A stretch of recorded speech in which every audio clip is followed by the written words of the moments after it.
नमस्कार। रेवा दर्शन परिवार की ओर से रेवा दर्शन के सभी दर्शकों को नववर्ष की हार्दिक शुभकामनाएं। मैं सचेता बघेल आपका स्वागत करती हूं। आइए बढ़ते हैं आज के प्रमुख खबरों की ओर।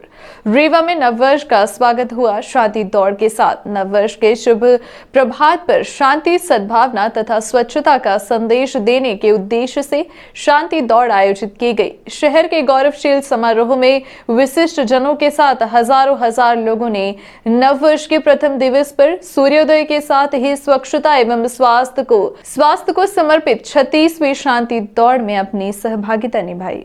ऐतिहासिक ठाकुर रणमत सिंह महाविद्यालय प्रांगण में आयोजित कार्यक्रम में प्रदेश के विधानसभा अध्यक्ष गिरीश गौतम ने कहा कि रीवा का यह गौरवशाली आयोजन अपनी विशिष्ट पहचान बना चुका है। नववर्ष के प्रथम दिवस पर शहरवासी शांति दौड़ में अपनी सहभागिता निभाते हैं। उन्होंने कहा कि हमें रीवा शहर के साथ ही जिले के सभी गाँवों व नगरीय क्षेत्रों को स्वच्छता के मामले में नंबर 1 पर लाने का संकल्प लेना होगा तथा इसे पूरा करने का सभी को अपनी जिम्मेदारी निभानी होगी।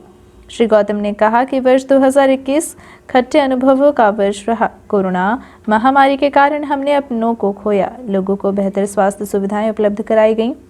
इन विषम परिस्थितियों में भी विकास की जनोन्मुखी कार्य प्राथमिकता के आधार पर कराए गए, जिससे हमारा प्रदेश व जिला किसी भी मामले में पीछे न रहे। इस अवसर पर अपने उद्बोधन में पूर्व मंत्री एवं रीवा विधायक राजेंद्र शुक्ल ने कहा कि शांति एवं सद्भावना का संदेश देने वाला रीवा नगर एक देश का एकमात्र नगर है जहां नए वर्ष के प्रथम दिवस पर सूर्योदय के साथ ही शांति दौड़ महोत्सव आयोजित किया जाता है। इस आयोजन में प्रतिवर्ष राष्ट्रीय एवं अंतर्राष्ट्रीय शख्सियत शामिल होती रही है। इस वर्ष रीवा की धरती में अंतर्राष्ट्रीय हॉकी खिलाड़ी अशोक कुमार का आगमन हुआ। सफेद शेर की धरती उनका आत्मीय स्वागत करती है। श्री शुक्ल ने कहा कि बीता वर्ष 2021 हमें खट्टे मीठे अनुभव देकर गया। कोरोना महामारी के कारण हम अपनों से बिछड़ गए, लेकिन हमने धैर्य नहीं खोया। इलाज के लिए बेहतर से बेहतर व्यवस्थाएं की। रीवा जिले के लिए बाणसागर की नहरें वरदान साबित हुई। कृषि उत्पादन में उल्लेखनीय वृद्धि से किसान समृद्धशाली हुए, जिसके कारण हमारा जिला उन्नतशील जिला बनकर उभरा। श्री शुक्ल ने कहा कि हमारा यह संकल्प होना चाहिए कि हम रीवा को इस वर्ष प्रदेश का सबसे अच्छा शहर बनाएंगे। उन्होंने शांति दौड़ आयोजन के लिए समर्पित डॉक्टर मुकेश एंगल को धन्यवाद दिया, जिनके प्रयासों से गत 35 वर्षों से यह आयोजन होता आ रहा है।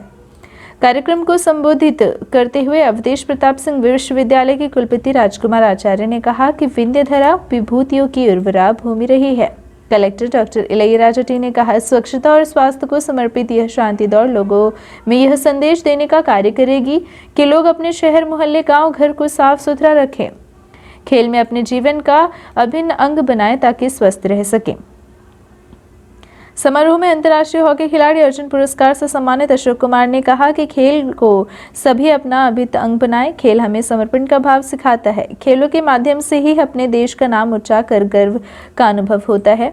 खिलाड़ी को मिलने वाला सम्मान उससे देश में वह स्थान दिलाता है जिससे उसका सीना गर्व से चौड़ा हो जाता है। उन्होंने कहा कि शहर एवं कस्बों में खेल के मैदान होने चाहिए ताकि खिलाड़ी वहां अपनी प्रतिभाओं का प्रदर्शन कर सके। उनकी मेहनत व लगन ही राष्ट्रीय व अंतर्राष्ट्रीय स्तर पर पहचान दिला सकती है। अशोक कुमार ने अपने पूज्य पिता हॉकी के जादूगर मेजर ध्यानचंद के बारे में अनेक बातें बताई। उन्होंने अंतर्राष्ट्रीय स्तर पर अपने खेल के अनुभवों को भी साझा किया। उन्होंने कहा कि हर भारतीय को गर्व होना चाहिए क्योंकि विदेश में मेजर ध्यानचंद का व रूप सिंह जैसे खिलाड़ियों के नाम से सड़कों का नामकरण किया गया है। उन्होंने रीवा में आयोजन में भाग लेने को अपना सौभाग्य बताया। कार्यक्रम का संचालन करते हुए शांति एवं सद्भावना दौड़ के संयोजक डॉक्टर मुकेश एंगल ने बताया कि वर्ष 1987 से रीवा में नव वर्ष के प्रथम दिवस के अवसर पर शांति दौड़ का आयोजन किया जा रहा है। शांति दौड़ में हजार शांति धावक शहर के प्रमुख मार्गों से गुजरते हुए शांति के साथ स्वच्छता व स्वास्थ्य का संदेश देते हैं। जिला प्रशासन एवं नगर पालिका निगम रीवा के संयुक्त तत्वावधान में आयोजित कार्यक्रम में अतिथियों ने विभिन्न खेलों के वरिष्ठ खिलाड़ियों, खेल प्रशिक्षकों तथा खिलाड़ियों को सम्मानित किया। इस अवसर पर गत दिनों शहर में स्वच्छता के लिए जागरूक करने हेतु आयोजित प्लाग रन स्वच्छता कार्यक्रम में सहभागिता निभाने वाले जिला स्तरीय अधिकारियों को प्रशस्ति पत्र देकर सम्मानित किया गया। कार्यक्रम के अंत में स्वच्छता हस्ताक्षर अभियान में अतिथियों व आमजनों ने हस्ताक्षर किया। इस अवसर पर पुलिस अधीक्षक नवनीत भसीन, आयुक्त नगर निगम मृणाल मीना, प्राचार्य TRS college Shrimati Arpita Awasthi, Vikram award से सम्मानित दर्शना वाकड़े सहित प्रशासनिक एवं पुलिस अधिकारी व कर्मचारी, खेल प्रशिक्षक, गणमान्य नागरिक, खिलाड़ी, पत्रकार तथा बड़ी संख्या में नगरवासी उपस्थित रहे। अतिथियों को स्मृति चिन्ह भेंट किए गए। इस अवसर पर लोक नृत्य दुलदुल घोड़ी के माध्यम से देशभक्ति गीत का प्रस्तुतिकरण भी किया गया। रीवा का कमाल है कि छुपे हुए हीरे को तराश करके प्रदेश स्तर में ले जाकर के खड़ा कर दिया दर्शना वाकड़े को। ये रीवा का ही कमाल है और ये रीवा ही कर सकता है। इसलिए मैं सबको धन्यवाद करते हुए आप सबको ढेर सारी शुभकामनाएं देता हूँ। इस अवसर पर जो दूसरों को पसंद हो, सुंदर हो, मैं समझता हूँ एक बहुत अच्छा अभियान चला है पूरे देश का और हमारे स्टेट का, हमारे CM महोदय का, कि हमारे देश और खास तौर से रीवा जो एक बहुत बड़ा नाम है, तो इस रीवा शहर को और सुंदरमय बनाने के लिए, ताकि आने वाले वर्ष में जब अगला वर्ष हो तो दूसरा मेहमान यहाँ पर कोई आए तो उसको एक स्वच्छ रीवा नजर आए। नववर्ष पर मंदिरों में उमड़ी भक्तों की भीड़। चिरहोला मंदिर, रानी तालाब, साईं मंदिर समेत अन्य धार्मिक स्थलों पर देखी गई लंबी कतारें। साल 2021 की विदाई हो चुकी है। नया साल 2022 का प्रवेश शनिवार को हुआ। नववर्ष की शुरुआत नगर के लोगों ने चिरहोलानाथ स्वामी एवं महामृत्युंजय भोलेनाथ, काली मैया समेत साईनाथ के दर्शन, पूजा अर्चना के साथ की। कोविड-19 और ओमिक्रॉन को देखते हुए प्रदेश सरकार द्वारा कई गाइडलाइन जारी किए गए हैं। बावजूद इसके भक्तों की भारी भीड़ मंदिरों में देखने को मिली। हालांकि शासन प्रशासन स्तर पर व्यवस्था बनाए जाने अनेकों इंतजाम किए गए। मंदिरों एवं बाजारों में जगह जगह पुलिस तैनात रही। सुबह से ही मंदिरों में नया साल मनाने वाले श्रद्धालुओं की भारी भीड़ देखी गई। रीवा के प्रसिद्ध चिरहोलानाथ मंदिर एवं रानी तालाब, काली मंदिर, साईं मंदिर समेत महामृत्युंजय मंदिर में भक्तों की लंबी लाइन देखी गई। मंदिरों में सुबह 5 बजे से ही पट खोल दिए गए थे, जिसके बाद से लगातार भक्तों की भीड़ उमड़ने लगी और पंक्तिबद्ध होकर मंदिर में प्रवेश का इंतजार करते रहे। सुरक्षा व्यवस्था को लेकर भी पुख्ता इंतजाम किए गए। वहीं मंदिर प्रशासन द्वारा सख्त निर्देश दिए गए थे कि बिना मास्क के कोई भी मंदिर में प्रवेश नहीं कर सकता। हालांकि मंदिर में सभी भक्त मास्क में दिखे, लेकिन मंदिर के बाहर मास्क लगाना उचित समझा नहीं जाता। लोगों में कोरोना का भय नहीं दिख रहा है। इसके बाद भी मंदिर में के नियमों को पूरा कर रहे हैं। मंदिर के प्रमुख आचार्य से बात की गई तो उन्होंने इस संबंध में जानकारी दी। नववर्ष पर जहां मंदिरों में भक्तों की भीड़ देखी गई, वहीं जगह जगह प्रसाद व भंडारे का आयोजन भी किया गया, जहां भक्तों ने मंदिरों में पहुंचकर प्रसाद ग्रहण किया व पूजा आराधना की। भगवान हनुमान जी की जो प्रतिमा है, एक तो आशीर्वाद रूप में वर्षात खिली हुई है, एक हृदय से आशीर्वाद दी। ये कलयुग के राजा है, कलयुग के राजा है, प्रजा को अपने रक्षा के लिए यहाँ विराजमान। ठीक। रीवा जिले के पुलिस अधीक्षक नवनीत भसीन को नववर्ष पर बड़े तोहफे से नवाजा गया है। SP नवनीत भसीन की पदोन्नति हुई है, जो SP से सीनियर SP बनाए गए हैं, जिन्हें रीवा जोन के ADGP KP वेंकटेश्वर राव एवं DIG के द्वारा उनके कंधों पर स्टार लगाकर पदोन्नति प्रक्रिया को पूरा किया गया। साथ ही SP को उनके उज्जवल भविष्य की बधाई भी दी गई।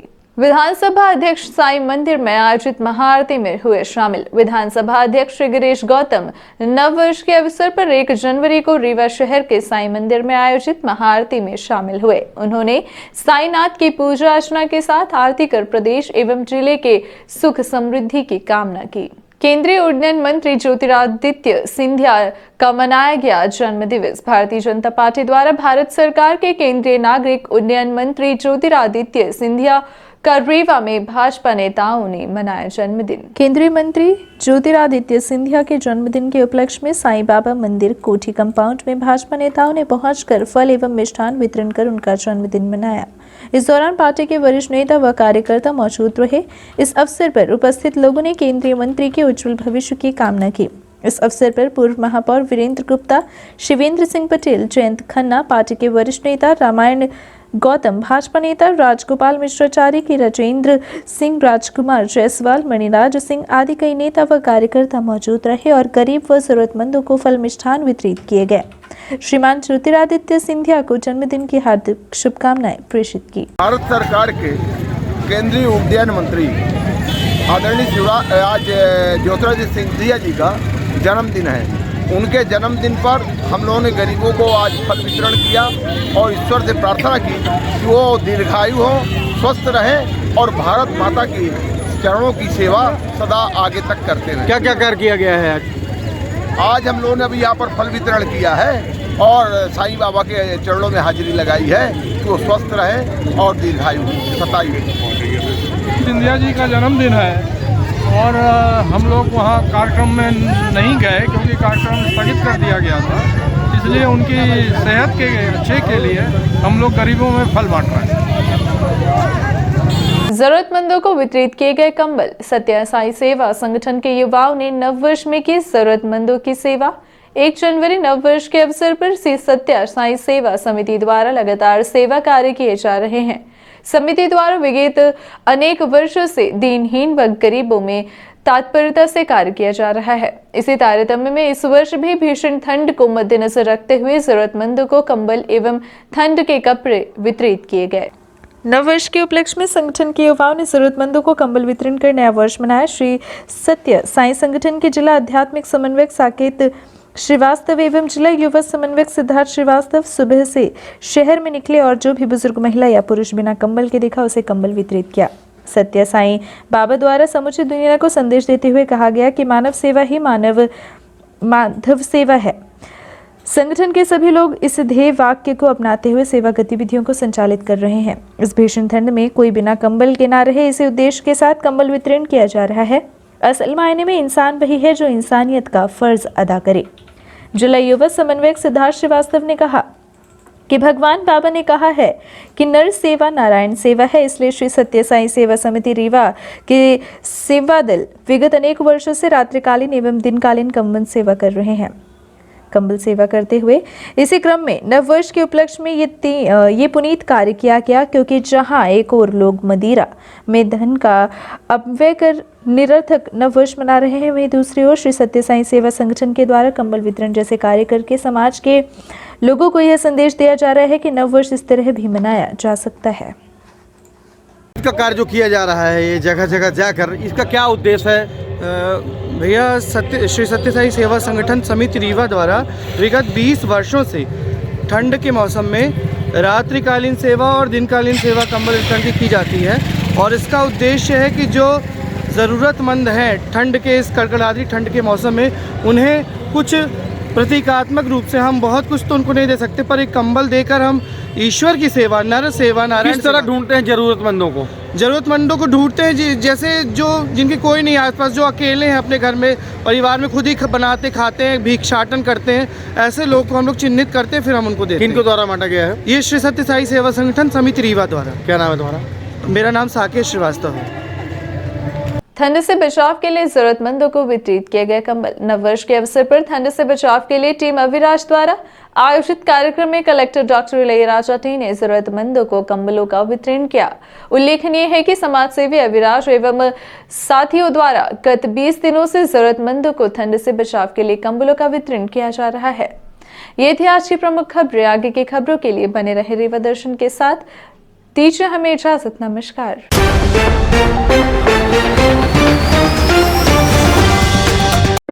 महानगरों के बाद अब आपके शहर रीवा में आ गया है हाई स्पीड के साथ न्यू ब्रॉडबैंड रेलटेल, जिसमें आपको मिलेगी अच्छी स्पीड और बेहतर सर्विस। तो न्यू ब्रॉडबैंड कनेक्शन के लिए संपर्क करें VPS केबल नेटवर्क, पता John tower 2nd floor near college चौक रीवा। मोबाइल नंबर है 9000992232 और 9425470430। धन्यवाद।